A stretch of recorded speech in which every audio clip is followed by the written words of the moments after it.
They say change is not an event, it's a process.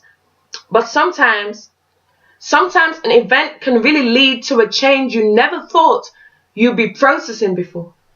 Like suddenly death is sat at the table and is dealing you a hand you never thought you'd be dealt with so soon. And suddenly depression steps in and you find yourself in a black hole with no back or front door and you're left sunk. And suddenly he says that God told him it wasn't you, but last week it really was you, and you're left dealing with those desires and emotions instead of him, you know. And suddenly the job is presenting redundancy and you find yourself jobless for the first time in a long time, not knowing what to do. No, change really is not an event, it's a process. But sometimes some events can lead to a change that causes us to process things we never thought we'll be facing before. And sometimes change can lead to events that we never thought we'd be processing so soon. Like suddenly you wake up and the prayers that you prayed for them to stay were answered in a different way, and you find that they're gone.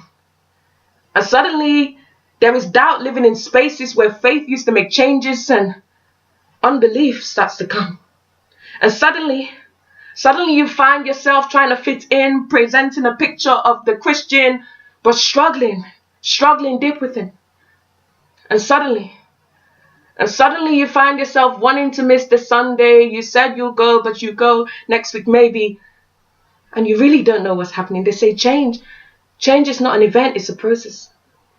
But sometimes some events can lead to processes we never thought we'll find in ourselves, you know. Sometimes some events can lead to things that we never thought we'll go through.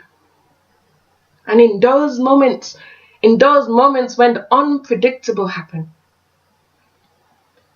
only the steadfast, unmovable, unchangeable God is the one that sees the inner battles and the one that sees the thoughts we don't share and the things we will never dare to speak of. He alone is the only one we can turn to. Change really is not an event, it's a process. And sometimes we find ourselves trying to process things we never thought we'd go through. But glory to God, in those moments, we can always say, Yahweh, I lived through this because I had you. Okay, guys?